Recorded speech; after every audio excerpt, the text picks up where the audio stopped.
بسم الله الرحمن الرحیم.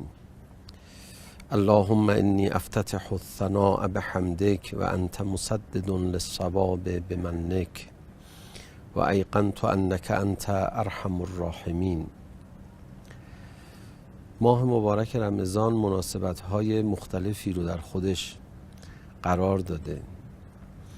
ماه مغفرت هست، ماه شهادت امیرالمؤمنین علیه السلام هست، ماه شب‌های قدر و مقدرات و تنظیم روزی سالیانه انسانه، ماه رسیدگی به محرومان، ماه انفاق و صله رحم، ماه مهربانی مردم با یکدیگر. مناسبت‌های مختلفی در ماه رمضان هست، اما یک مناسبت بسیار مهم که شاید نسبت به اون مقداری غفلت شده این است که ماه مبارک رمضان ماه امید برای ظهور حضرت مهدی علیه السلام است، ماه امید برای فرج مولا حضرت ولی عصر عجل الله تعالی فرجه الشریف است و اساساً ماه مبارک رمضان رو باید ماه امام زمان ارواحنا له الفدا تلقی کرد.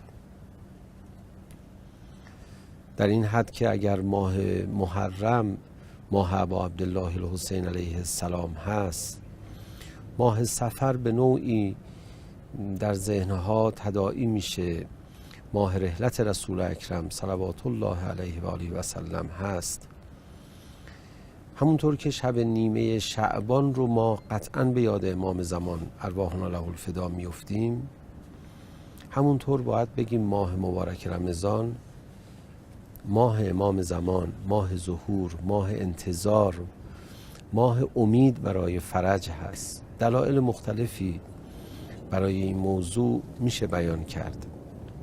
شاید یکی از دلایلش این باشه که ما در ماه مبارک رمضان در شب 23 بنابر برخی روایات منتظریم منادی ندای ظهور حضرت رو در اون سال سر بده و همه اهل عالم این ندا رو بشنون. پس یکی از مواقعی که ما انتظارمون به اوج میرسه و یکی از لحظه هایی که خیلی مناسبت داره با فرج حضرت، شب 23 در واقع اوج شبهای قدر و در حقیقت اوج ماه مبارک رمضان که شبهای قدر هست. این مناسبت مال امام زمان ارواحنا له الفداست. دلایل دیگری هم میشه ذکر کرد. اساساً شبهای قدر شبهایی هستند که مربوط میشن به حضرت، پرونده ما رو خدمت حضرت میدن. شبهای قدر روزی ما رو حضرت امضا میکنن. ما شبهای قدر در محضر امام زمان ارواحنا له الفدا هستیم. یکی از دعاهایی که این مناسبت بسیار مهم، مهدوی بودن رمضان رو به ما گوش زد میکنه و دعای بسیار ارزشمند و خوبی هم هست، دعای افتتاح هست. کلمه دعای افتتاح شاید موجب شده باشه این دعای مقدار غریب بمونه. کلمه دعای افتتاح یعنی نام دعای افتتاح از اللهم انی افتتح الثناء بحمدک از این کلمه گرفته شده، یعنی خدایا من آغاز میکنم ثناء تو را به حمد تو، به سپاس تو آغاز میکنم ثناء تو رو، این که من تسبیح بگم، خوبی های تو رو بیان کنم. این کلمه افتتحو موجب شده که این دعا رو به نام دعای افتتاح بنامند، ولی این دعا در واقع نامش دعای تمنا برای ظهور هست که یکی از مهمترین دعاهایی است که شبهای ماه مبارک رمضان باید خونده بشه. این دعا هم غریبه. مناسبت ماه مبارک رمضان که ماه امام زمانی است، ماهی است برای فرج و امید برای فرج پیدا کردن و تمنا کردن برای ظهور. این مناسبت یک مناسبت غریبه.